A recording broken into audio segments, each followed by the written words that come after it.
À 27 000 années-lumière du centre de la Voie lactée, se trouve une planète de feu, de glace, d'acide et de poison. Son nom, la Terre.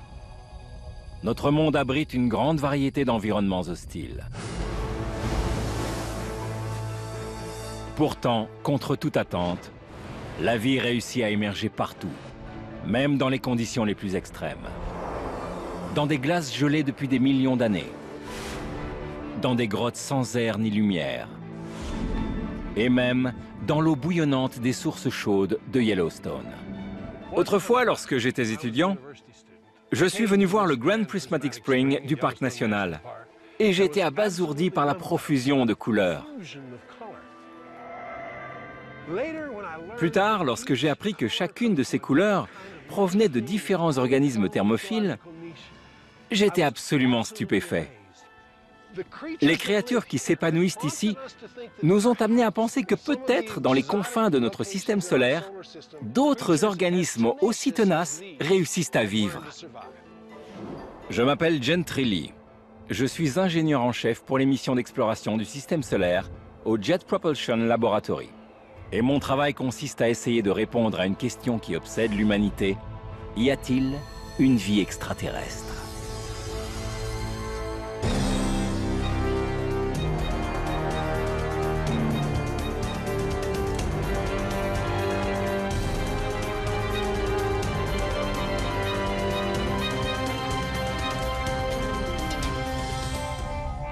Le concept d'une vie extraterrestre n'est pas l'apanage de la science-fiction.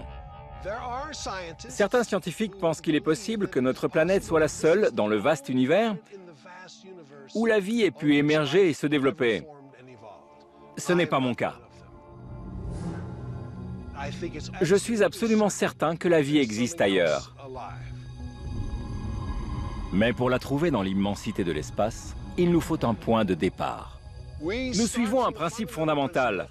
Nous devons commencer par chercher la vie telle que nous la connaissons. La vie a besoin d'un ingrédient crucial pour se développer. L'eau. L'eau est un des éléments constitutifs du vivant sur Terre. Et puisque nous commençons à explorer d'autres planètes, il est logique de la chercher, elle. Le leitmotiv de la quête d'une vie extraterrestre, c'est « Suivez l'eau ». Mais dans la plupart des autres corps célestes, l'environnement est bien trop extrême pour qu'on y trouve le précieux liquide. Lorsque vous étudiez le système solaire pour y chercher une trace de vie, vous pouvez éliminer d'emblée certaines planètes. Sur Vénus, les conditions sont similaires à celles qu'on imagine en enfer. La température avoisine les 500 degrés Celsius. Si un être humain s'aventurait par là, il disparaîtrait en un clin d'œil, il serait totalement désintégré. Sur Mercure, c'est la même chose. Il fait trop chaud sur une face et l'autre est trop froide et trop aride. Pourtant, sur d'autres planètes de notre système solaire, nous avons trouvé des traces d'eau. Mais les conditions pour l'émergence de la vie y sont peu propices. Températures extrêmes, atmosphère saturée de gaz toxiques et radiation intense. Ces environnements sont trop hostiles pour que la vie se développe sous forme végétale ou animale. Mais ils pourraient abriter des micro-organismes. On me demande souvent si la découverte d'un microbe dans l'espace serait vraiment importante. Et je réponds toujours en souriant que ce serait l'une des plus grandes découvertes scientifiques de l'histoire de l'humanité. Pourquoi? Parce que cela signifierait que toutes sortes de vies pourraient être disséminées dans le ciel.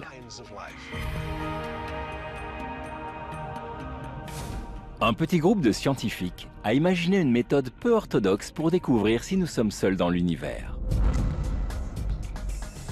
On est véritablement dans un autre monde. Il y a un organisme vivant.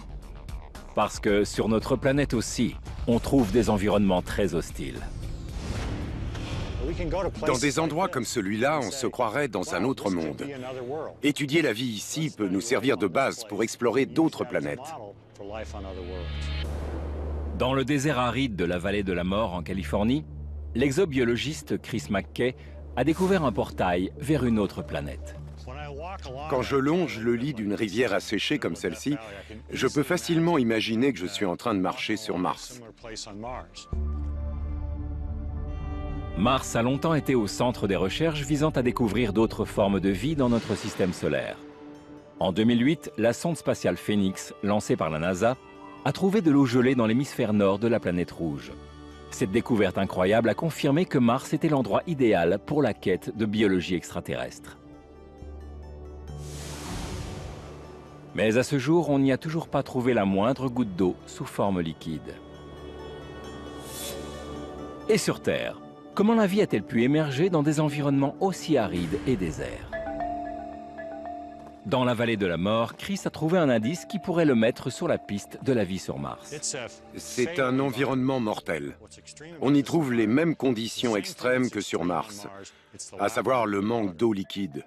Si on parvient à montrer que des organismes peuvent survivre ici, on peut raisonnablement imaginer que c'est pareil sur Mars.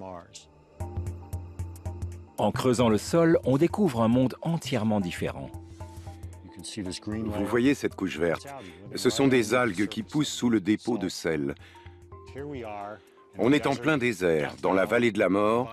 Il n'y a aucun signe de vie. Et pourtant, sous la surface de sel, la photosynthèse a lieu.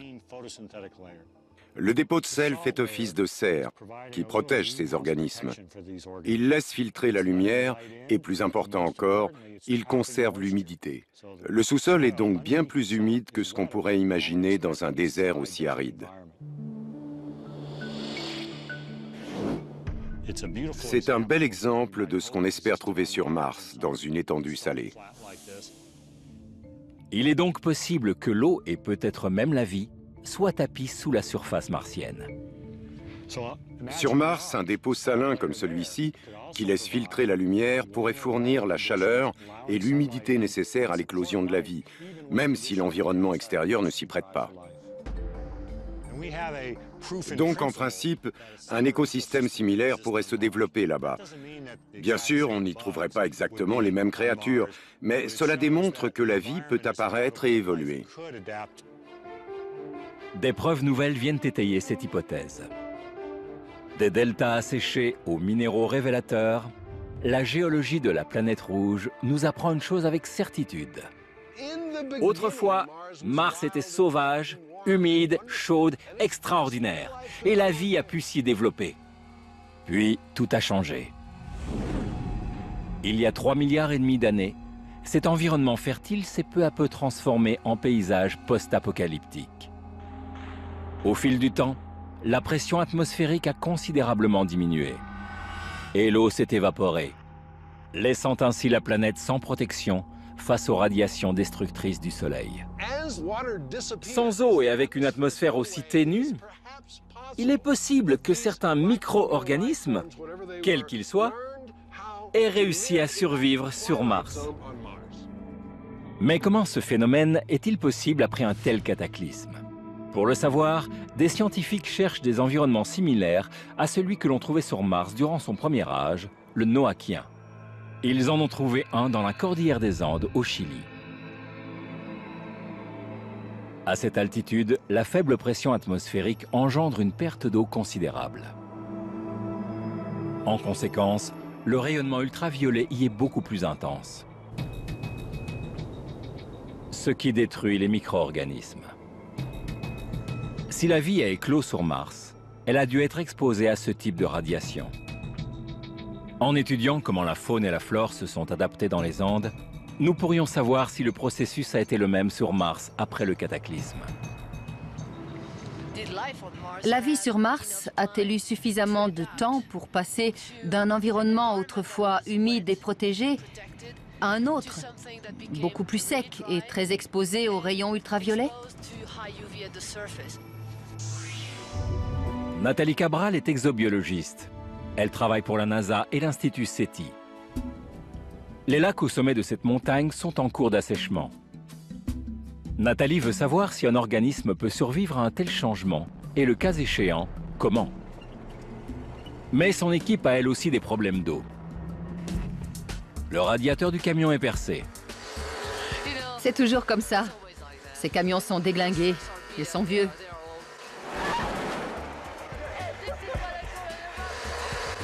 C'est toujours une aventure. Une fois le camion réparé, l'équipe entame son périple vers les lacs en haute altitude. À 5800 mètres, on se croirait sur Mars. 5500, on continue. Après une longue marche en terrain totalement inconnu, Nathalie et son équipe quittent l'univers terrien pour pénétrer dans le monde apocalyptique de Mars. Difficile de survivre dans un tel écosystème. 3 heures d'escalade et 2 heures pour reprendre son souffle. Bon sang.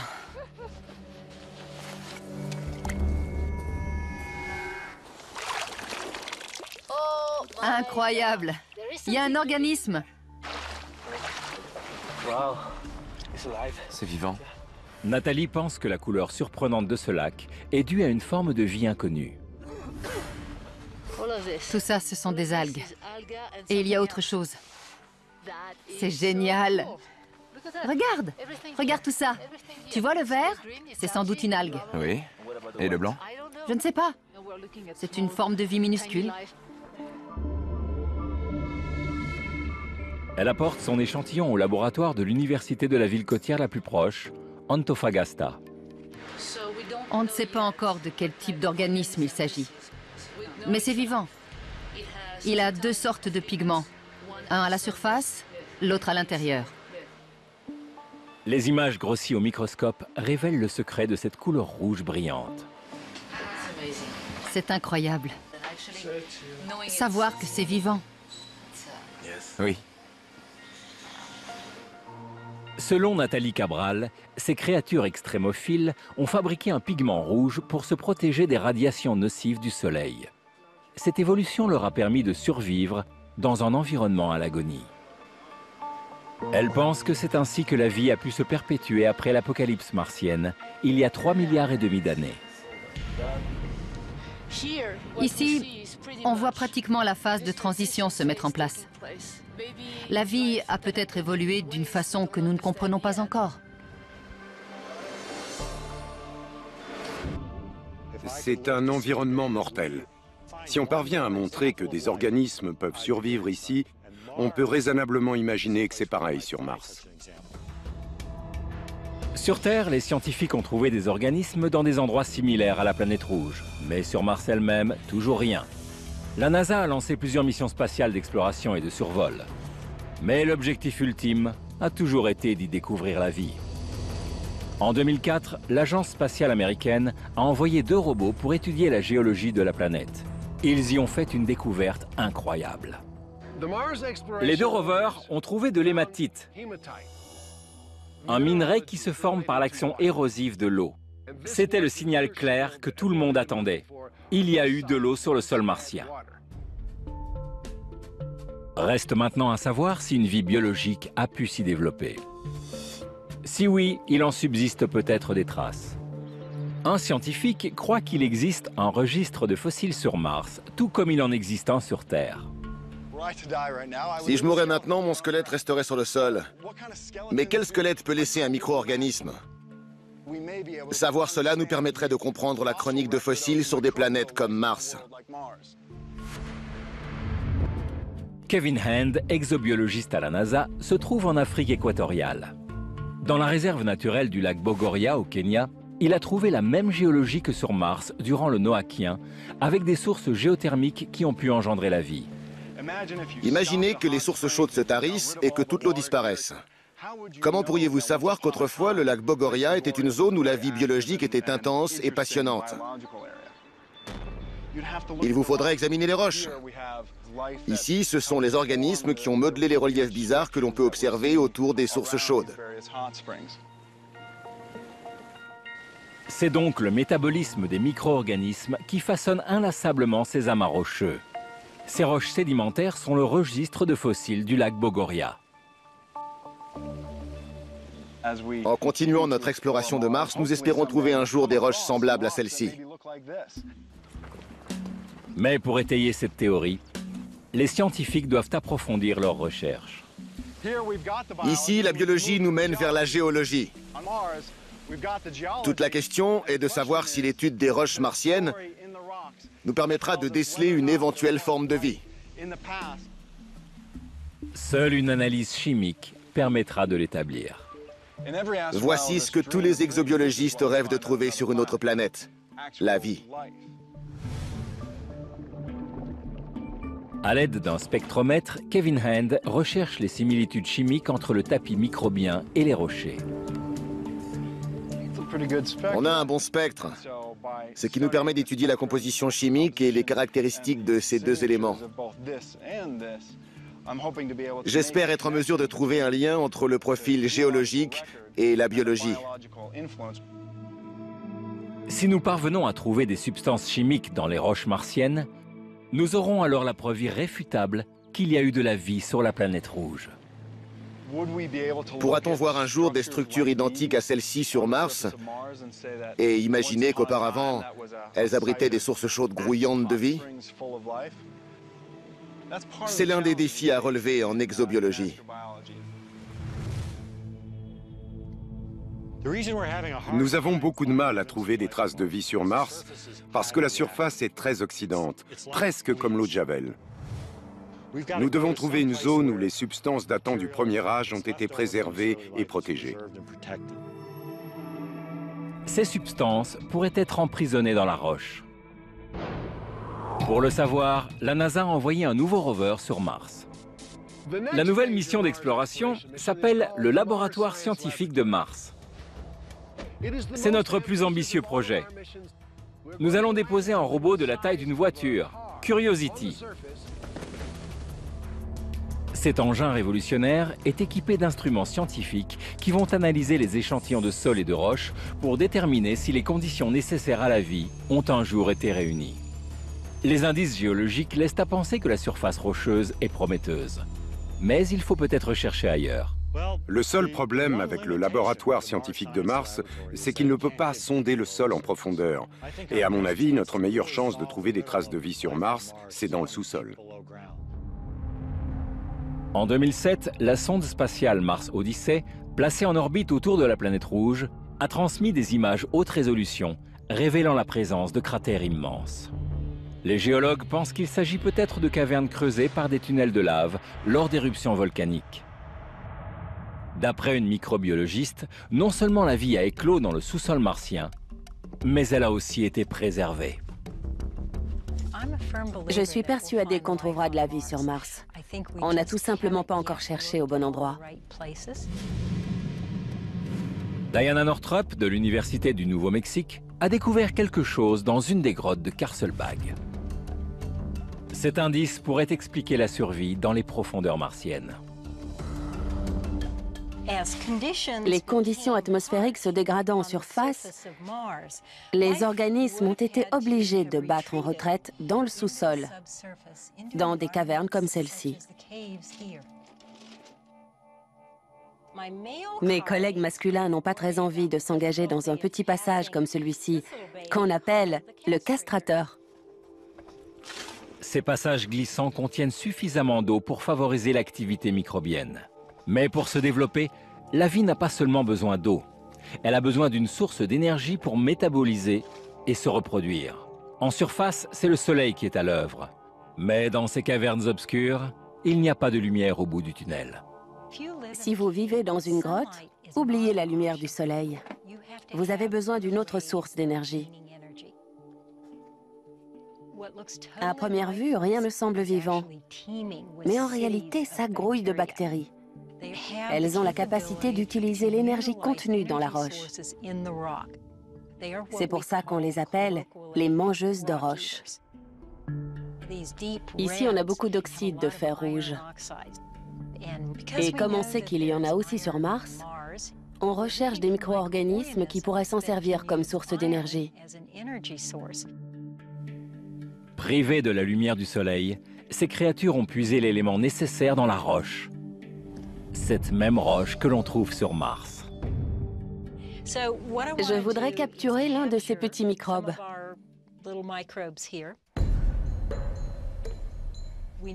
Nous savons que dans ces grottes souterraines, certains micro-organismes peuvent survivre aux radiations ultraviolettes et aux changements climatiques. Et ces conditions sont les mêmes sur Mars. Selon Diana, si des organismes ont réussi à s'adapter ici, ils ont également pu le faire sur Mars et ailleurs.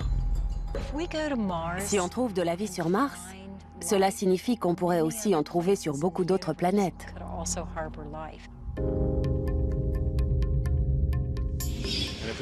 Si on trouvait un seul exemple de vie qui se serait développée différemment de la nôtre, même une vie éteinte, cela signifierait que l'origine de la vie est un phénomène banal. Pour débusquer la vie extraterrestre, les scientifiques doivent d'abord comprendre comment elle est apparue sur Terre. Nous savons que la vie est apparue sur Terre il y a environ 4 milliards d'années, 500 millions d'années après la formation de notre planète. À l'époque, l'atmosphère dépourvue d'oxygène était aussi toxique que sur Vénus, Mercure ou Mars. Ce n'était pas le jardin d'Éden. Les premiers micro-organismes ont été contraints d'évoluer dans ces conditions. Comment ont-ils fait? Les microbes survivent dans un environnement toxique que l'on pourrait croire trop hostile. Ron Rumland de l'USGS, l'Institut géologique des États-Unis, dirige une expédition qui va remonter le temps. Il pense que les sources toxiques du lac Mono, en Californie, pourraient révéler le secret de nos origines. D'après lui, les organismes qui résistent dans ce lac volcanique seraient les descendantes des premiers habitants de la planète. Et pour les débusquer, lui et son équipe ont transformé une chambre d'hôtel en laboratoire de fortune. On monte un laboratoire sur le terrain, ce qui nous permet de faire des analyses et de voir où en sont nos expérimentations. Le personnel du motel est très sympa. Il ne sait pas qu'on va chambouler toute la chambre. Mais on est un commando chimiste. C'est bon, on y va. C'est l'heure de partir pour les fameuses sources toxiques. L'équipe s'attend à trouver un environnement semblable à celui de la Terre primitive. La vie est apparue il y a environ 4 milliards d'années, mais on ne sait pas exactement sous quelle forme. Les descendants de cette première forme de vie sont peut-être quelque part dans ce lac. Aujourd'hui, on va partir en bateau pour Pau'a Island, pour s'assurer que les sources sont toujours là, ainsi que les biofilms. Et si c'est le cas, s'il vous plaît, mon Dieu, on fera des prélèvements. Ce court voyage va les transporter dans une époque révolue, lorsque les volcans et les fumées toxiques dominaient notre planète. On commence à sentir le sulfure d'hydrogène. On dirait un œuf pourri. Aux abords de l'île, cette odeur fétide est omniprésente. Ici, l'environnement est aussi toxique que sur notre planète lors de sa formation. On est véritablement dans un autre monde. Si on veut trouver de la vie sur Mars, c'est ici qu'il faut commencer à chercher. Premièrement, parce que ça coûte moins cher. Et deuxièmement, c'est plus prudent. Sur notre planète, on a trouvé des traces de vie dans les sources chaudes. Ici, l'écosystème est comparable à celui qui régnait probablement sur la Terre primitive. L'air était saturé de composés chimiques toxiques. Ammoniac, sulfure d'hydrogène, méthane et arsenic au degré 3. Sur nous, l'effet est nocif, mais pas sur ces microbes.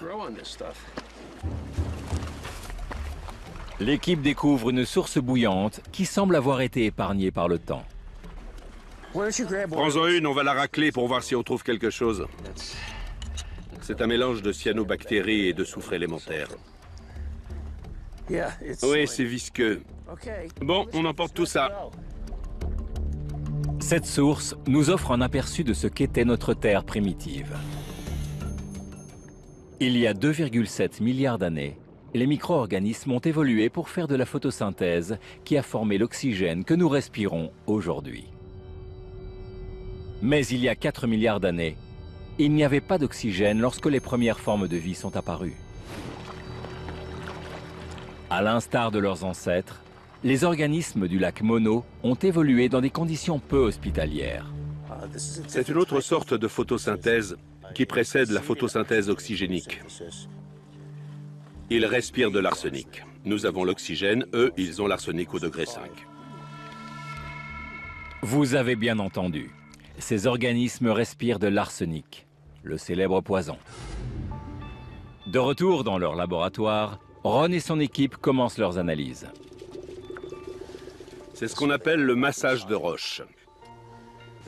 Les cyanobactéries sont bien vertes. Ces organismes se développent sur la surface de ces roches grâce à la lumière et à l'arsenic. C'est un processus très ancien.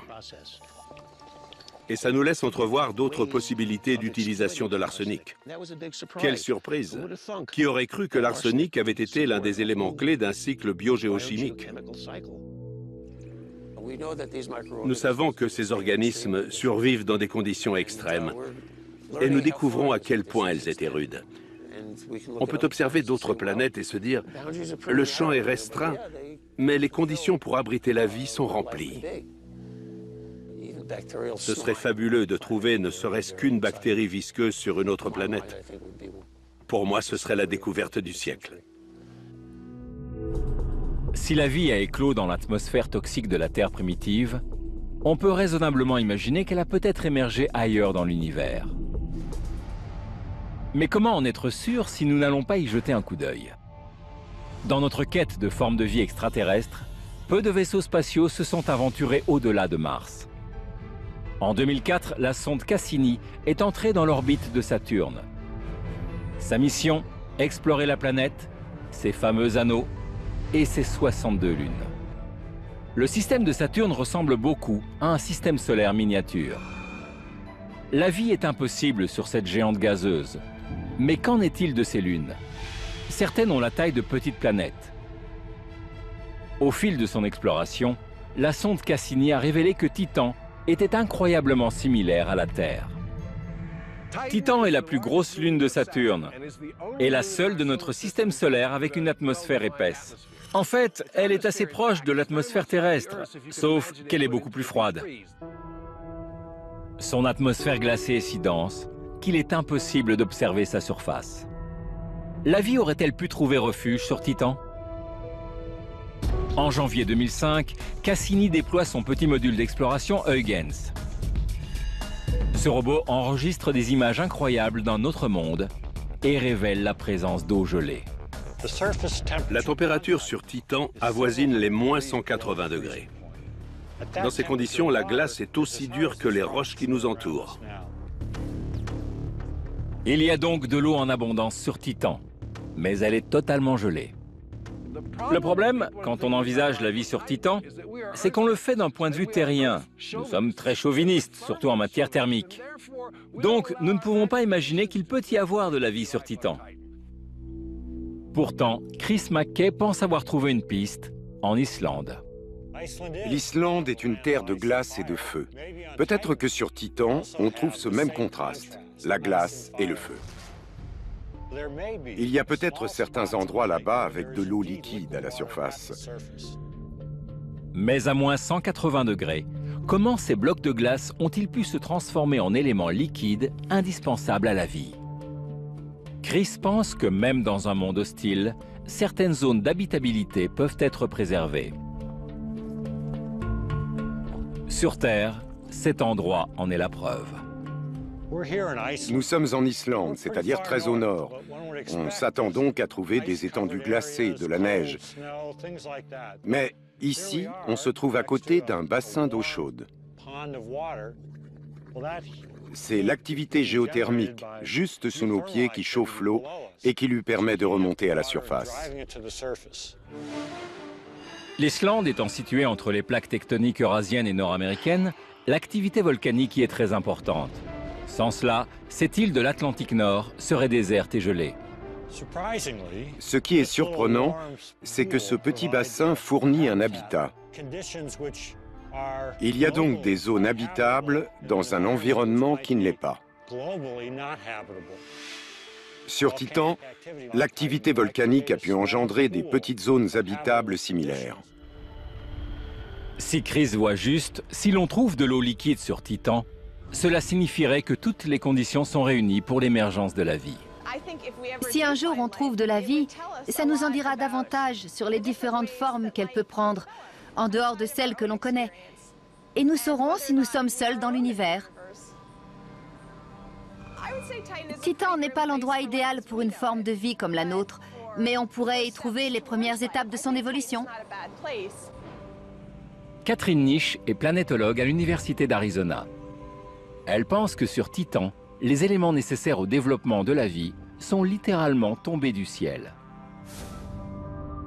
Et comme elle ne peut pas prouver sa théorie là-bas, elle a recréé la plus grande lune de Saturne dans une éprouvette. Pour que la vie puisse se développer, elle a besoin de certains ingrédients clés. Il lui faut notamment des composés carbonés pour former les molécules organiques. Si Catherine parvient à recréer ces molécules organiques, Titan pourrait être un berceau de la vie. Ici, nous avons de la glace carbonique. Sur Titan, c'est différent, c'est de l'eau gelée. La glace carbonique va reconstituer la température qui règne sur Titan. Je me suis livrée à un calcul pour savoir combien de temps il faudrait pour qu'un être humain gèle sur Titan par une température de moins 200 degrés. Il faudrait un certain temps, environ une demi-heure. À mon avis, il mourrait étouffé par le manque d'oxygène, pas de froid. Mais ce qui intéresse surtout Catherine, c'est si la vie a pu émerger. Je vais reconstituer l'atmosphère de Titan. Et pour ça, je vais me servir d'un mélange de nitrogène et de méthane. On mélange ces deux gaz qui s'écoulent ensuite ici. Il ne reste plus qu'à trouver l'étincelle. Pour créer la vie, on a besoin d'une source d'énergie. Sur Titan, elle est fournie par les particules chargées qui viennent de Saturne. Mais ces particules sont-elles suffisantes pour donner à la vie le coup de pouce dont elle a besoin? Au laboratoire, nous avons l'électricité.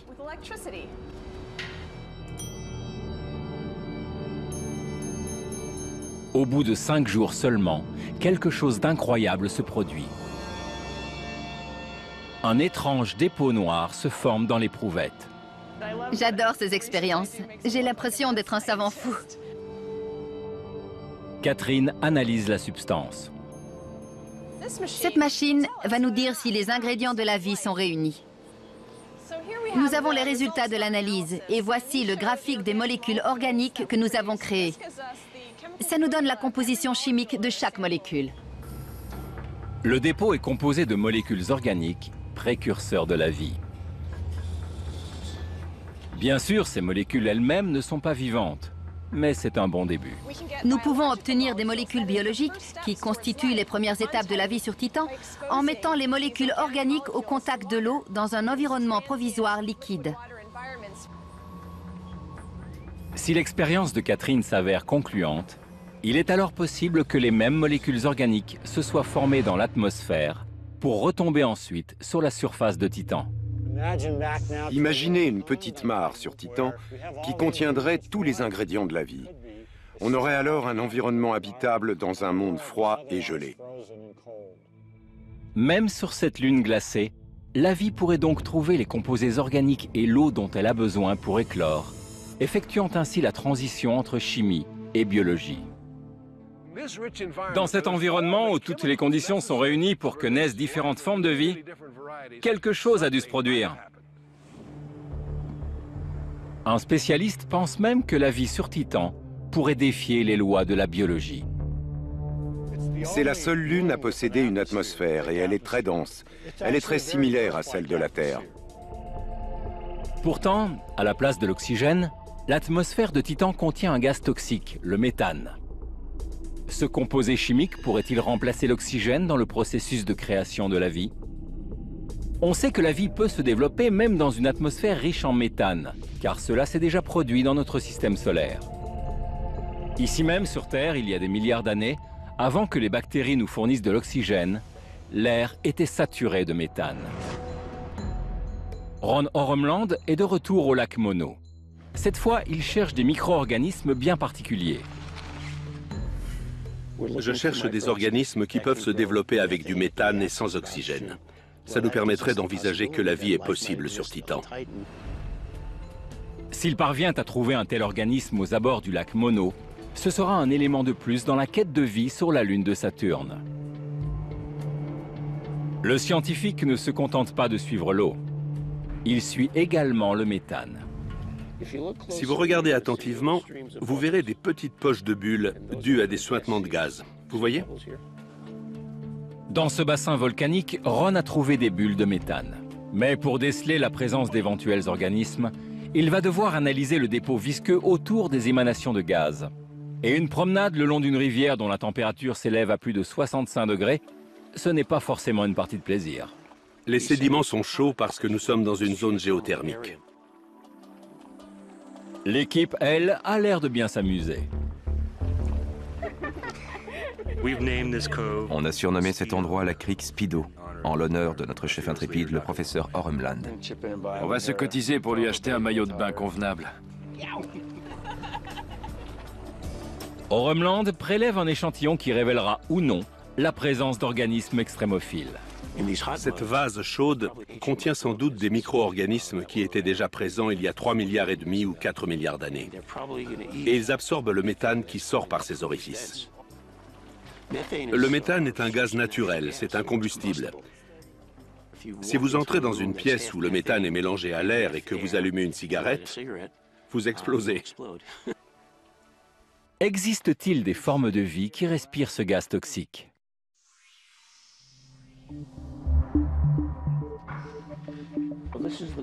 C'est la carotte qu'on a prélevée hier, à la crique Speedo. Dans ce sac compartimenté, on va créer une atmosphère d'azote identique à celle qu'on trouve sur Titan. Gagné. On sent bien qu'on a réussi. Miam miam. Ce qui vous rend malade nous rend heureux. C'est toxique pour nous, mais pas pour certaines créatures. Les images grossies au microscope font apparaître des organismes unicellulaires méthanogènes qui survivent en respirant du méthane et qui pourraient donc survivre sur Titan. Ces microbes absorbent du méthane dans des conditions anaérobies. C'est une bonne comparaison avec Titan. S'il y a là-bas des régions chaudes avec de l'eau à l'état liquide, des organismes peuvent s'y développer. L'atmosphère toxique de Titan abrite peut-être la même forme de vie que celle trouvée au lac Mono. Mais elle peut aussi en abriter une bien plus étrange encore. En 2006, le radar de la sonde Cassini a détecté quelque chose d'inattendu. Certaines régions du pôle nord de Titan sont parsemées de lacs, non pas remplis d'eau, mais de méthane. Il fait si froid ici que le gaz passe à l'état liquide. Ces lacs ressemblent davantage à des fosses de bitume qu'à des étendues d'eau.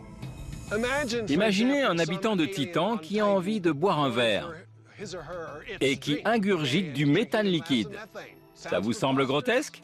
Ça pourrait arriver. La plupart des scientifiques estiment que l'eau est indispensable à la vie. Mais un exobiologiste remet cette théorie en cause. La vie sur Titan ne dépend peut-être pas de l'eau, mais peut-être du méthane. La vie sur Titan serait très différente. Elle n'aurait pas besoin d'eau. On y trouverait une autre biochimie. C'est ça qui est passionnant. Dirk Schulz-Macour est exobiologiste à l'Université de Washington. Son hypothèse peu orthodoxe l'a conduit sur l'île de la Trinité, non loin des côtes du Venezuela. Ici, il a découvert un environnement huileux semblable à celui de Titan.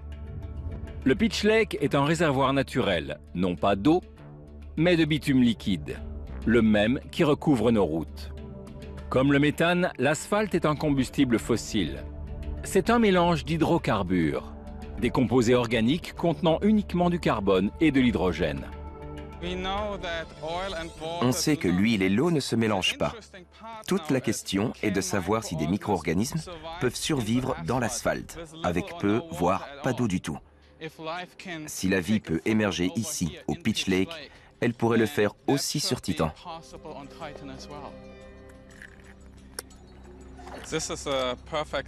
Pitch Lake est l'endroit idéal parce qu'il n'y a pas d'eau, seulement de l'asphalte. Et on peut voir aussi des bulles de gaz se former. Le gaz que l'on trouve ici nourrit les micro-organismes. Ici, Dirk a trouvé de la vie dans un environnement qui ne supporte pas la présence d'eau. Voilà la forme de vie que l'on trouve au Pitch Lake, et peut-être aussi sur Titan. Cette substance pourrait-elle vraiment remplacer l'eau sur cette lune? C'est du bitume. Ça sent mauvais et c'est gluant. C'est très difficile de faire un prélèvement. C'est très visqueux, c'est très déplaisant à manipuler. La matière est sans doute déplaisante, mais elle abrite de nombreuses formes de vie. Mon objectif est de déterminer comment ces organismes ont pu survivre avec si peu d'eau, parce que ça ressemble beaucoup aux conditions sur Titan. Donc, je vais prélever un peu d'asphalte. À l'aide de ces instruments, Dirk détermine la quantité d'eau libre dont les micro-organismes disposent. Pour vous donner une idée, la valeur maximale d'eau libre s'établit à 1. Et la valeur dans laquelle on sait que ces micro-organismes peuvent survivre est autour de 0,65.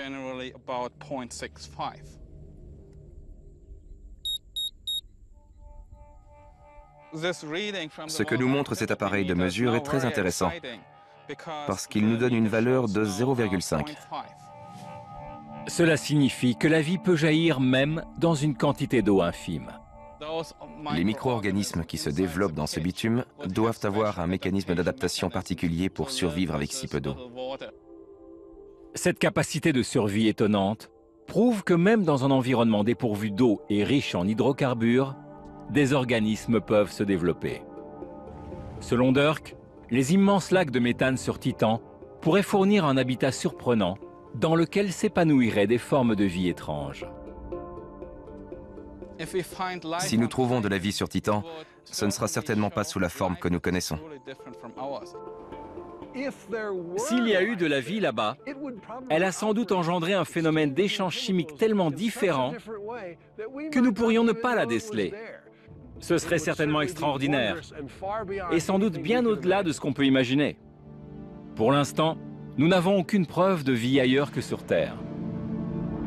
Mais une équipe de scientifiques scrute notre système solaire à la recherche de traces d'eau, espérant trouver ainsi le saint Graal de la biologie extraterrestre. On peut concevoir que la vie ait pu apparaître grâce à un autre liquide que l'eau. Mais sur Terre, on a observé qu'aucun organisme ne peut se développer sans elle. La piste de l'eau a mené les chercheurs vers une autre lune de Saturne. La sonde Cassini effectue régulièrement des orbites autour de Saturne dans le cadre d'une mission qui devrait s'achever en 2017, ouvrant ainsi aux scientifiques de nouveaux horizons vers des mondes merveilleux. La mission Cassini explore le système de Saturne, et l'un de ses objectifs est d'analyser l'anneau E, proche d'Encelade. Et d'après ce qu'on a vu là-bas, il y a une activité avec des jets semblables à des geysers. Les images enregistrées par Cassini sont stupéfiantes. Sur cette minuscule boule de glace, d'immenses jets de particules gelées sont projetés à des centaines de kilomètres dans l'espace. Et la quantité de particules qui jaillissent d'Encelade est 10 000 à 100 000 fois supérieure à celle projetée par les geysers du parc de Yellowstone. Certaines des particules expulsées contribuent à l'alimentation de l'anneau E. Imaginez ça, la réalité dépasse la fiction. Sur Terre, les geysers rejettent d'énormes quantités d'eau liquide. Mais comment pourrait-il y avoir des geysers dans le monde glacé d'Encelade ? Chris McKay a peut-être trouvé l'explication en Islande. Dans le sous-sol, la chaleur génère de la vapeur qui remonte vers la surface, comme on le voit juste derrière moi. On pense qu'il pourrait y avoir un phénomène similaire sur Encelade. Chauffée par le sous-sol et mise sous pression, l'eau jaillit à la surface. Si l'activité des geysers est identique sur Encelade, on pourrait y trouver des poches souterraines d'eau liquide.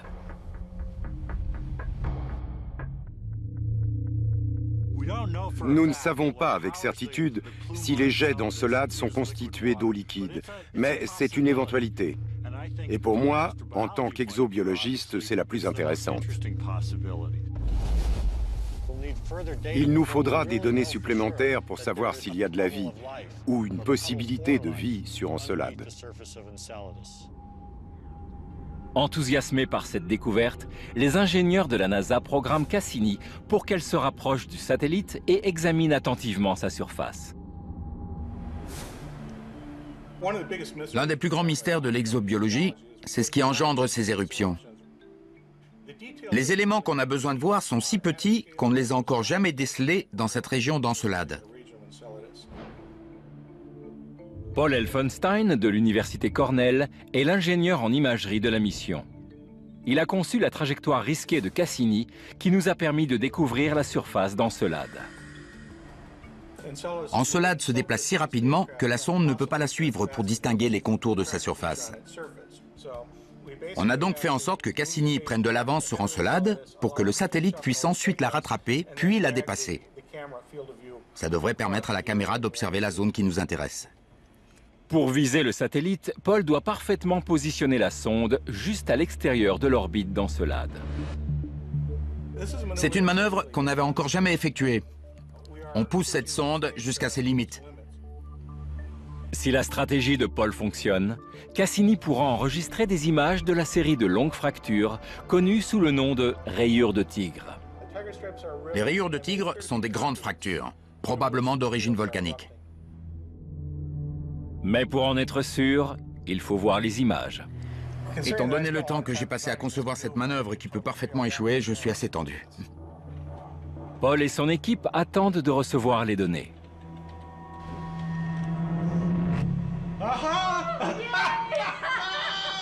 C'est bon! Excellent!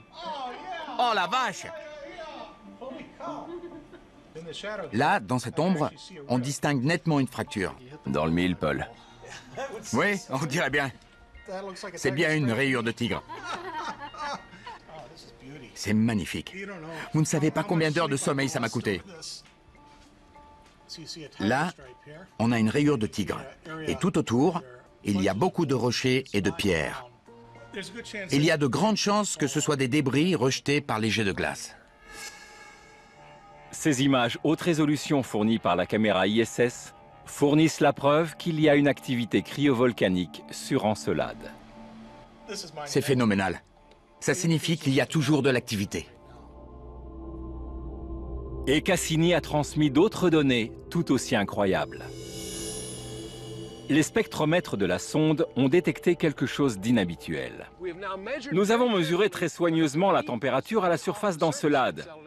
Et dans les rayures de tigre, elle est beaucoup plus élevée.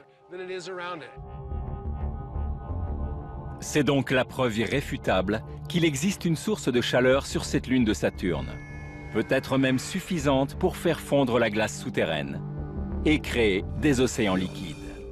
Mais une question demeure. Comment expliquer la chaleur qui règne par endroits sur cet astre glacé? La réponse se trouve peut-être sur Terre. Une scientifique trouve que les rayures de tigre ressemblent étrangement à des coulées de lave. Les éléments découverts dans certaines régions d'Encelade font penser aux flots de lave qu'on trouve également sur Terre. Sarah Faye Jones est volcanologue à l'université d'Hawaï. Elle étudie la géologie du mont Kilauea, où, comme sur Encelade, l'activité géothermique intense a bouleversé le paysage. Ici, le magma en fusion a jailli du sous-sol, puis s'est solidifié au contact de l'atmosphère. Avec une balise de géolocalisation, Sarah traque les coulées de lave souterraines. Cette grande coulée s'est formée à la suite d'une éruption presque continue d'une immense quantité de lave, de la roche en fusion, qui est à quelques mètres sous mes pieds. C'est la même activité géologique qu'on retrouve sur Encelade, juste sous la surface. Sur Terre, le phénomène volcanique provient de la fonte de roches en profondeur. Et le magma ainsi obtenu jaillit à la surface sous forme de lave. Et c'est ce qui pourrait se produire sur Encelade.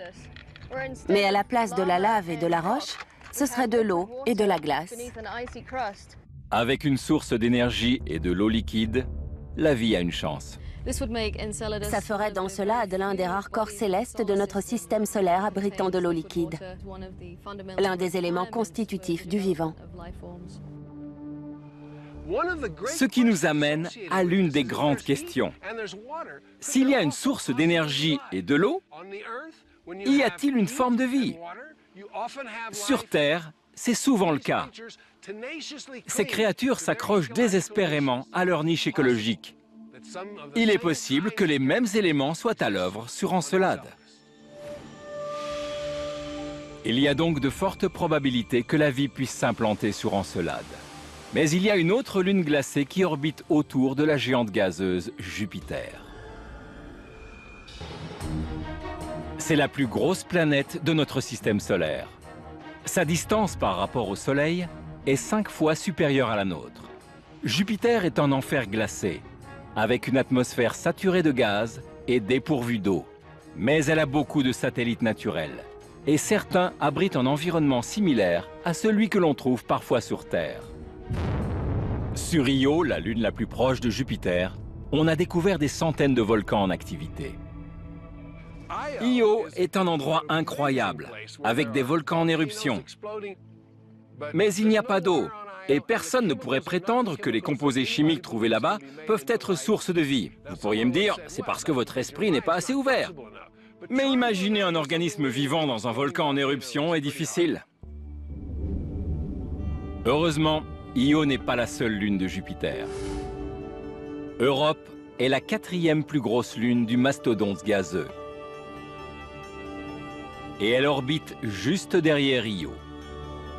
Contrairement à sa voisine volcanique, la température à la surface y est glaciale, aux alentours de moins 120 degrés. Ce satellite de glace semble n'être rien d'autre qu'une énorme boule de neige. Mais les scientifiques savent qu'il ne faut pas se fier aux apparences. En 1996, la mission spatiale de la NASA Galileo a permis de recueillir des images haute résolution de la surface d'Europe. Ces données révèlent que la croûte de glace est déchirée par un vaste réseau de fractures. L'absence de cratères signifie que la surface est en perpétuel renouvellement.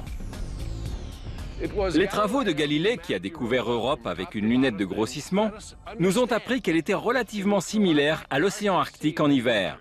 Et les scientifiques sont désormais convaincus qu'un océan pourrait se tapir sous la surface d'Europe. Les fractures et les champs de glace déchiquetés semblent résulter de la force des marées dans cet océan liquide, soumis à la force gravitationnelle de Jupiter. Cette éventualité séduisante a mené un chercheur, Kevin Hand, dans un environnement a priori radicalement opposé, le lac Magadi au Kenya. On y trouve en effet des eaux qui présentent une forte teneur en sel. Comment peut-on être sûr que cet océan caché existe bien sur Europe?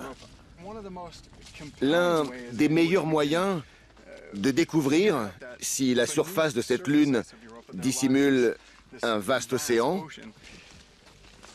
c'est de mesurer la conductivité de cet océan. Et c'est l'une des raisons de ma présence ici. Cette substance blanche que vous voyez, c'est du sel. L'eau ici contient beaucoup de sel, du sel dissous. Le sel augmente la conductivité de l'eau. Et c'est ainsi qu'on établit un lien avec Europe. Lorsque l'eau contient du sel, elle est capable de conduire un courant électrique. Et c'est exactement ce que la sonde Galileo a détecté. En 2000, Galileo a scruté la surface d'Europe. Et son analyse a confirmé la présence sous la glace d'une couche conductrice de courant électrique dont l'intensité varie en fonction du champ magnétique. Cette couche ne peut être que de l'eau salée. C'est confirmé. Europe abrite un vaste réservoir d'eau. C'est l'une des données les plus importantes et les plus intéressantes sur cet océan salé d'eau liquide. Si on cherche une vie extraterrestre, l'eau liquide est un ingrédient clé, indispensable. Donc, cet immense réservoir d'eau liquide est incroyablement excitant et intrigant. Seul un robot ultra sophistiqué pourrait être capable de traverser des kilomètres de glace. Mais pour lancer une mission de cette envergure et de ce coût, il nous faudrait une preuve que la vie peut apparaître dans cet océan sous la surface. Et un scientifique pense être en mesure de dénicher cette preuve sans avoir besoin de se rendre sur place. On peut trouver une preuve de vie à distance, même si on n'a pas encore les moyens technologiques de se poser sur Europe pour y prélever des échantillons. Richard Hoover est exobiologiste à la NASA. Pour déterminer s'il y a des organismes vivants sur Europe, il va pénétrer dans les entrailles de la Terre à travers une galerie souterraine sombre et glacée en Alaska. Dans le tunnel aveugle de Fox, il espère découvrir des traces de vie sous la glace. C'est l'un des endroits les plus incroyables sur Terre. Ici, dans le tunnel creusé dans le pergélisol d'Alaska, on se croirait dans un autre monde. Nous allons faire un bond en arrière dans le temps. C'est très impressionnant. Ces blocs de glace se sont formés il y a environ 35 000 ans, à l'époque où les mammouths laineux et les tigres à dents de sabre rugissaient sur notre planète.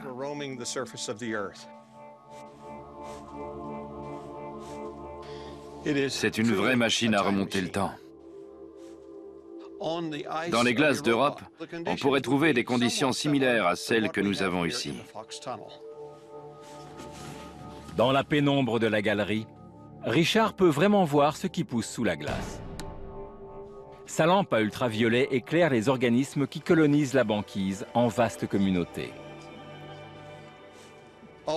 Il y a sans doute des sceptiques qui pensent que la vie est impossible ici, dans l'obscurité totale et par moins 4 degrés. Mais on voit, grâce à la lumière ultraviolette, les traces de pigments des organismes. La vie se développe ici. Les pigments de ces micro-organismes réagissent à la lumière noire. La méthode de Richard pourrait fonctionner sur Europe. C'est très enthousiasmant. Parce que si on peut utiliser cette technique sur la banquise terrestre, on pourrait ensuite utiliser un laser ultraviolet très intense pour stimuler les pigments biologiques, s'il y en a, dans la glace d'Europe. Richard a donc trouvé de la vie dans des conditions similaires à celles d'Europe. Et il a aussi démontré qu'avec un laser conçu à cet effet, une mission future pourrait détecter des éventuels organismes sans avoir à forer la surface gelée. Et si on décèle une trace biologique importante, Richard estime que nous pourrions même y effectuer des prélèvements. Et il va tester sa théorie en Alaska, sur le glacier Matanuska. La calotte glaciaire est un endroit idéal pour observer les micro-organismes qui se développent dans la glace, même en y restant prisonnier durant de longues périodes. Les découvertes de Richard bouleversent notre conception de la vie. Pendant très longtemps, on a cru qu'aucune vie ne pouvait exister dans la glace. Puis on a découvert la présence de micro-organismes sous la glace. La plupart d'entre eux étaient encore vivants, alors qu'ils étaient coincés là depuis environ 100 000 ans. Et une fois décongelés, les organismes reviennent à la vie. Lorsque j'ai creusé la glace et que j'ai découvert ces bactéries en train de nager, j'ai tout de suite su que c'était une découverte incroyable. Il y a une grande quantité de micro-organismes dans ce sac. Ceci démontre que la vie microscopique pourrait aussi exister dans la glace d'Europe. On peut obtenir des preuves de vie. Il suffirait de prélever sur la surface des échantillons de glace, comme on l'a fait ici sur le glacier Matanuska. On ne serait pas obligé de forer pour accéder à l'océan. On saurait ainsi si des micro-organismes parfaitement préservés peuplent l'océan d'Europe. Bien sûr, il y a des gens pour qui la notion même de vie extraterrestre prête à controverse. Mais la plupart du temps, ils ne sont pas biologistes. En révélant la présence d'organismes grâce à une lumière noire, Richard pourrait résoudre le mystère de la vie sur Europe, à condition qu'elle y soit. Les créatures capables de survivre dans les océans ou les glaces d'Europe devraient affronter des conditions plus qu'extrêmes. Quelle serait leur source d'énergie? L'épaisse couche de glace qui recouvre le satellite bloque les rayons du soleil. Dans l'obscurité de l'océan, où trouveraient-elles l'énergie dont elles ont besoin? S'il y a un écosystème là-bas, il ne reposera pas sur la photosynthèse. L'énergie nécessaire à la vie dans les océans d'Europe doit provenir de réactions chimiques. C'est justement ce que cherche Kevin Hand, une énergie chimique. Si vous me demandez, est-ce que la vie existe sur Europe? Je crois que la réponse est oui. Mais la vraie question, c'est, y a-t-il, oui ou non, une source d'énergie qui peut générer la vie? L'exobiologiste de la NASA pense trouver la réponse au mont Kenya, en Afrique de l'Est. Le mont Kenya est le deuxième plus haut sommet d'Afrique, dont les cimes atteignent plus de 5000 mètres d'altitude. C'est une réplique inattendue de la surface d'Europe. La croûte de glace de la petite Lune est bombardée par les radiations. Celle du Soleil, mais surtout celle de Jupiter. Selon Kevin, ces radiations pourraient être converties en énergie chimique et favoriser ainsi la prolifération des organismes sous la glace. Les cimes du glacier du mont Kenya sont elles aussi soumises à de forts taux de radiation. Si Kevin parvient à trouver ici une énergie chimique, il fera un pas de plus dans la quête d'énergie extraterrestre.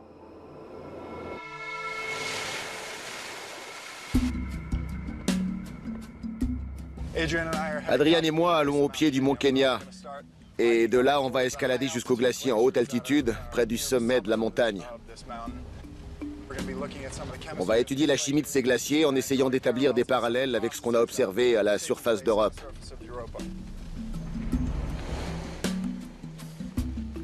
Et le seul moyen pour atteindre ces sommets glacés où l'air se fait rare, c'est à pied. Nous voilà sur la piste. On espère rester au chaud.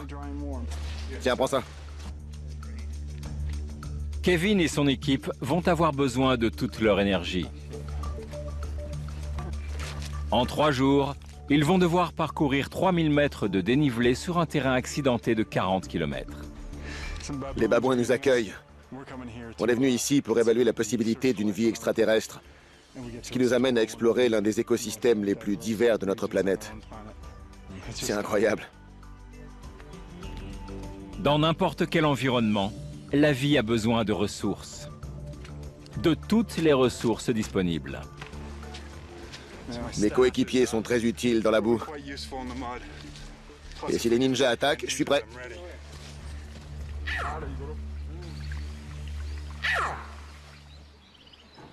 Sur Terre, la flore et la faune se sont adaptées à leur environnement.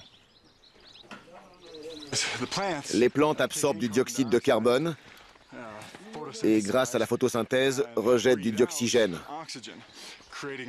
Notre atmosphère est composée d'environ 21% d'oxygène. C'est un élément manifestement indispensable à notre survie. Mais quand on cherche une vie extraterrestre, il faut sortir des sentiers battus et traquer les éléments inconnus. Au fur et à mesure de notre escalade, on arrive dans un environnement extrême. L'atmosphère devient ténue, on a de moins en moins d'oxygène, et dans ces conditions, on a du mal à respirer. Les humains ne peuvent pas s'adapter dans des conditions hostiles, mais d'autres organismes, si. Kevin pense que sur Europe, la vie a peut-être trouvé un autre moyen de se procurer de l'énergie. En gros, la vie observe son environnement et se dit « Quelle énergie chimique vais-je pouvoir utiliser ?» Et c'est ce qu'on cherche sur ces glaciers. Une chimie susceptible d'être utile à la vie. Avec de l'eau et une bonne composition chimique, la vie pourrait donc jaillir sur Europe. Mais à 3600 mètres d'altitude, Kevin jette l'éponge. Ce voyage est définitivement placé sous le signe de l'eau. Il pleut des cordes et on est trempé. Ou alors c'est l'eau qui nous envoie un signe et nous encourage dans notre quête. Quoi qu'il en soit, j'en ai un peu marre de toute cette eau. Pour la gloire de la science.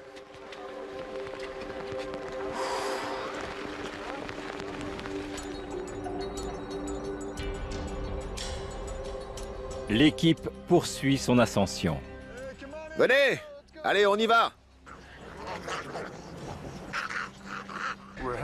On sort de la magnifique vallée de Taliki et on se dirige vers une zone beaucoup plus rocheuse, beaucoup plus géologique. On ne verra pas beaucoup de végétation. On va bientôt apercevoir la crête de ce col entre les deux montagnes. Et de là, on verra les sommets et on pourra se mettre au travail. À 4200 mètres d'altitude, il découvre un paysage aride. Mais malgré une atmosphère froide et ténue, la vie a trouvé le moyen de s'épanouir. Kevin est persuadé que des créatures encore plus extrémophiles ont trouvé refuge dans la pénombre de l'océan d'Europe. Il n'y a plus du tout de végétation, uniquement des rochers. Mais on a bien avancé. On sera à l'abri avant qu'il se remette à pleuvoir. Comme vous pouvez le voir, on progresse maintenant dans la neige. Et c'est de bon augure. Ça veut dire qu'on se rapproche du glacier et donc d'Europe. On sait aujourd'hui qu'il y a un océan sur Europe. Donc, on pourrait y trouver de la vie. Mais la vie n'a pas seulement besoin d'eau, elle a besoin d'énergie. Et la croûte de glace qui recouvre la surface d'Europe empêche les rayons du soleil d'atteindre l'océan souterrain. Si on envisage la vie sur Europe, il faut se demander quel composé, dans l'océan, pourrait remplacer la lumière du soleil. L'exobiologiste cherche des éléments chimiques qui, dissous dans l'eau, pourraient fournir une énergie alternative au soleil. Mais sur cette lune déserte, d'où pourrait-il bien venir? C'est peut-être ici, aux confins de la Terre, que Kevin et son équipe vont trouver la réponse. On continue notre ascension jusqu'au glacier pour examiner les différentes couches de glace et prélever quelques échantillons. Et ensuite, on reviendra à la cabane pour faire les analyses.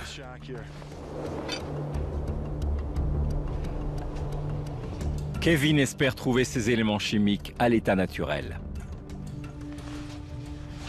Voilà, nous sommes au sommet du glacier Lewis sur le mont Kenya et on a décroché le gros lot. On va examiner les couches de neige qu'on voit là-haut. C'est très excitant. On peut vraiment imaginer qu'on est sur Europe à la recherche de vie. Et on va se précipiter là-bas, sur cette couche sombre.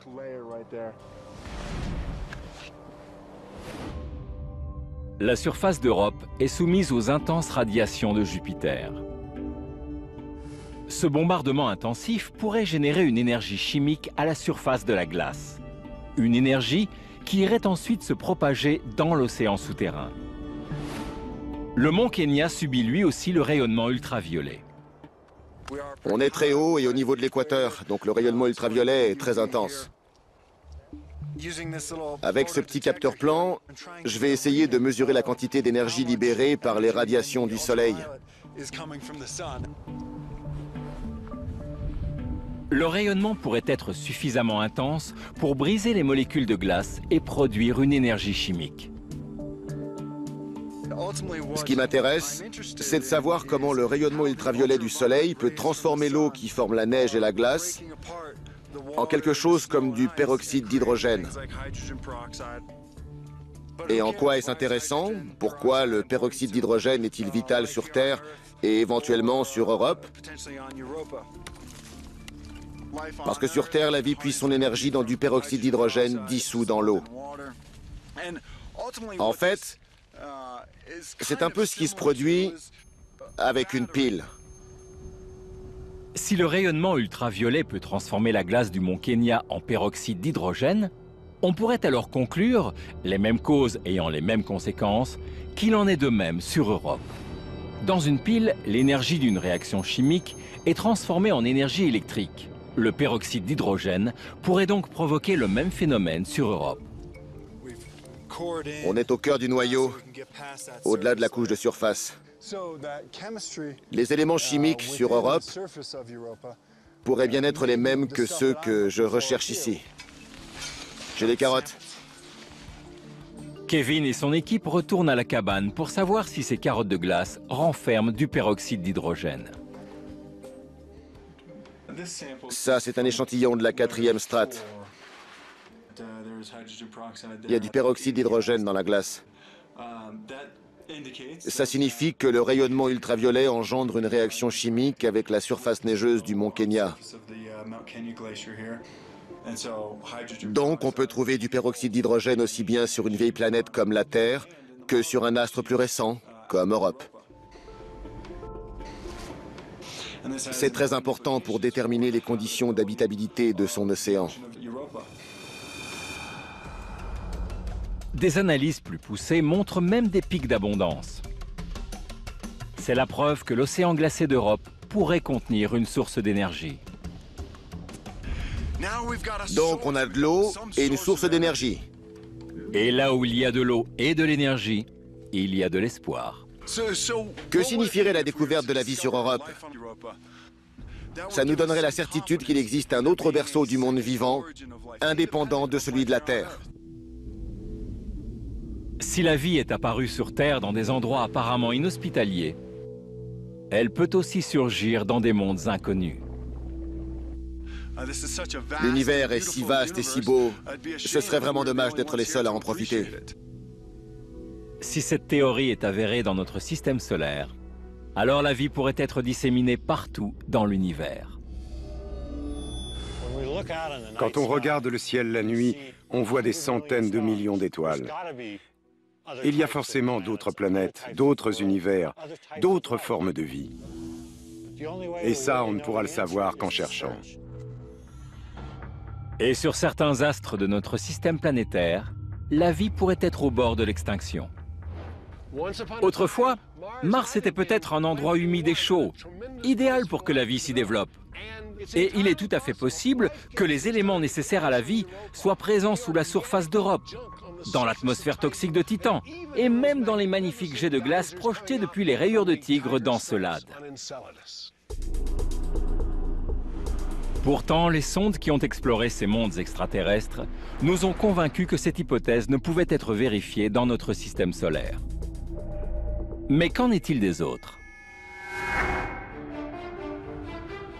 En 2008, le télescope spatial Hubble a pris les premières photos incroyables d'un monde situé à des centaines de milliards de kilomètres en dehors de notre système planétaire. Ces images nous donnent envie de pousser plus loin les recherches.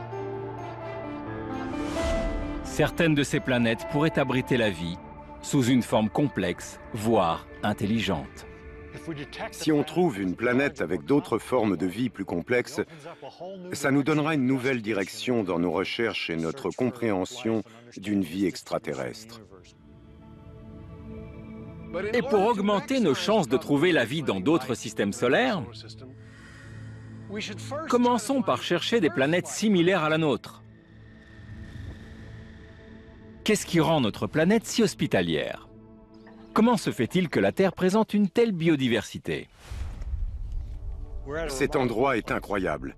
Ici, on voit la Terre se diviser. Pour l'exobiologiste Chris McKay, c'est la géologie de notre planète qui la rend si fertile.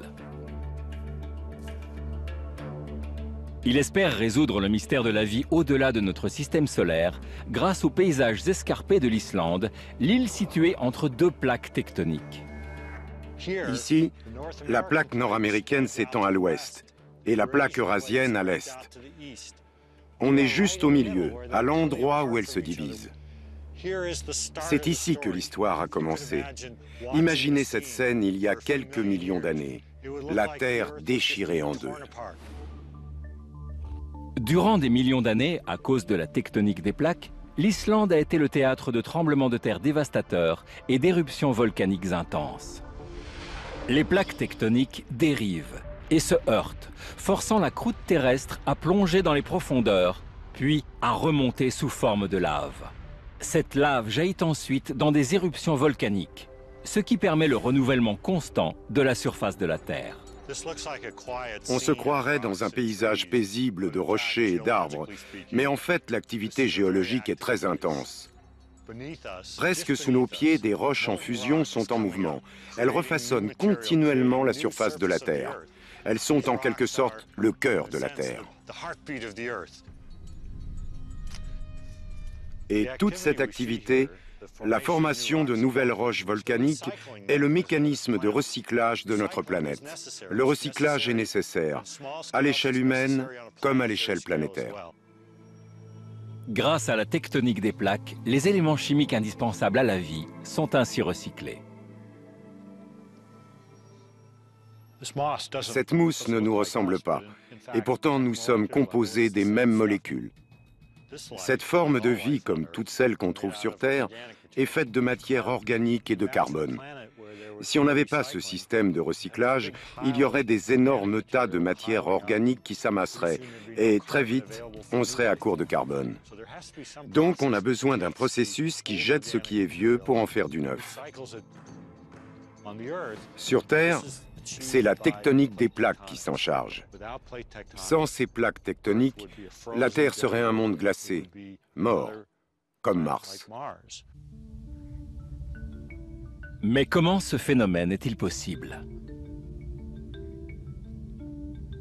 En fait, en matière de planète, plus c'est gros et mieux c'est. C'est un axiome universel. La taille, c'est important. Cet endroit, comme notre planète d'ailleurs, est unique dans notre système solaire. La Terre est la seule planète habitable grâce à la tectonique des plaques. Mars est trop petite. La bonne taille, c'est la Terre.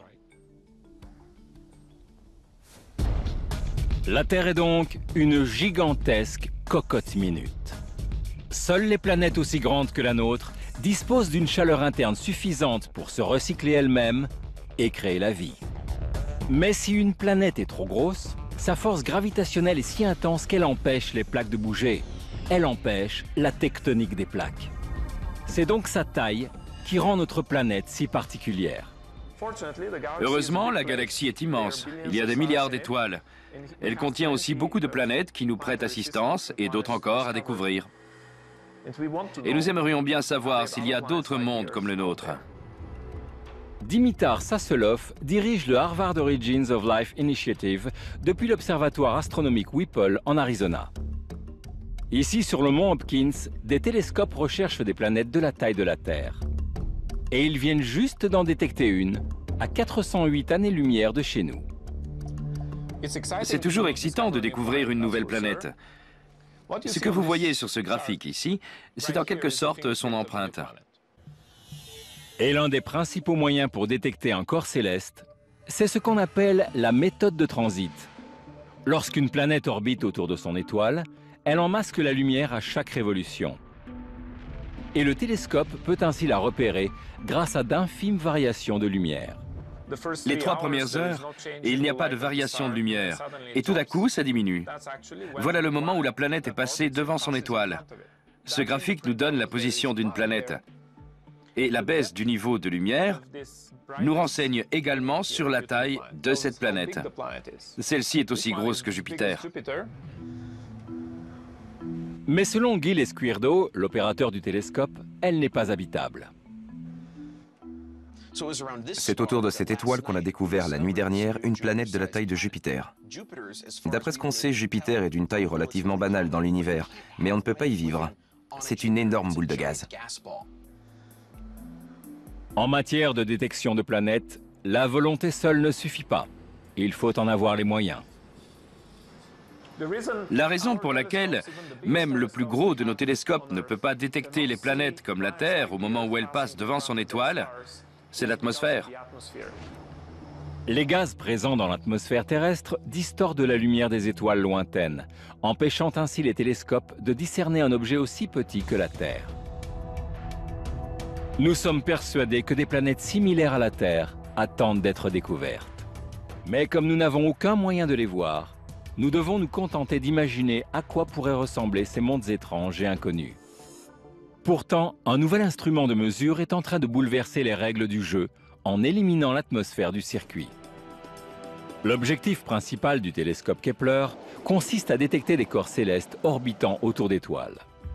Sa mission, trouver des planètes de la taille de la Terre offrant des conditions habitables avec de l'eau liquide. Ces planètes devront être idéales pour l'éclosion d'une forme de vie complexe, peut-être même intelligente. Si notre modèle de formation des planètes est exact, en 2013, Kepler aura localisé entre 150 et 200 planètes semblables à la Terre, orbitant autour d'étoiles. Imaginez ce que cela signifie. Des endroits remplis d'eau liquide, avec des soleils et des orbites stables, qui existent peut-être depuis des milliards d'années, et où la vie s'est formée. Tant de questions se bousculeraient dans ma tête. Y a-t-il de la vie? Et si oui, à quoi ressemble-t-elle? Kepler va commencer à répondre en déterminant les masses et les orbites de ces planètes. Mais pour comprendre exactement de quoi il s'agit, il nous faudra l'aide de données supplémentaires révélant la composition chimique de ces astres. Au sol, les télescopes de l'observatoire Whipple tenteront de corroborer les résultats fournis par Kepler. Mais pour cela, il va falloir une sérieuse remise à neuf. Dimitar Sassolov pense avoir trouvé un moyen de contourner le problème de l'atmosphère. C'est ici que la magie opère. Voici le laser vert. Il est tellement puissant que j'ai besoin d'une protection. Il va nous dire de quoi sont composées les planètes que Kepler va trouver. Une fois qu'on saura ça, on pourra commencer à parler de chimie et de possibilités de vie. Cet appareil est un laser hélium-néon. Lorsqu'une planète orbite autour de son étoile, sa force gravitationnelle la pousse légèrement vers cette étoile, causant un phénomène d'oscillation.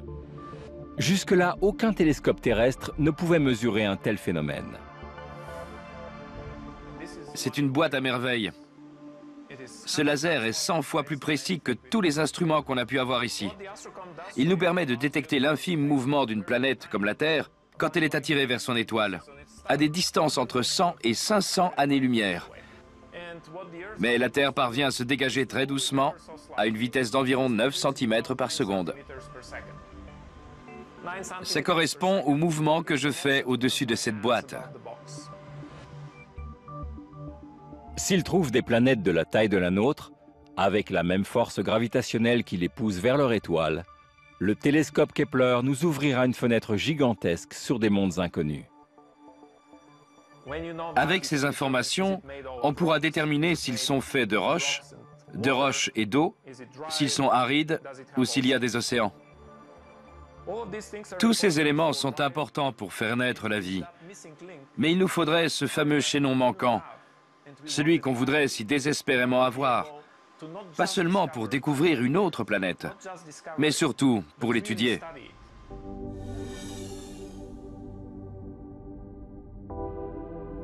En quelques années d'exploration, la mission Kepler a découvert des dizaines de planètes semblables à la Terre. Un tel processus, avec un photomètre spatial et des ordinateurs au sol, est un mélange de science et d'ingénierie de pointe. C'est une utilisation optimale des meilleurs cerveaux dans chaque domaine. La découverte de nouveaux mondes, hospitaliers et sources de vie, est peut-être notre meilleure chance de répondre à l'une des grandes interrogations de la science. Si après tous ces efforts, on concluait en disant « c'est fini, la vie sur Terre est la seule forme de vie possible », ce serait une réponse très importante. Mais j'ai tendance à croire que la vie est partout. Les philosophes qui discutent depuis toujours pour savoir si la Terre est unique, ou pour savoir si le ciel grouille de vie extraterrestre et intelligente, pourront enfin débattre autour de données concrètes. Et toutes les questions qui seront posées par une religion, une philosophie ou une science seront identiques. Sommes-nous seuls? Ce monde merveilleux dans lequel nous vivons, est-il le seul capable d'engendrer la vie? Ou bien la vie est-elle partout autour de nous? Nous ne serions alors qu'une manifestation d'un phénomène qui s'étend jusqu'aux confins de notre univers.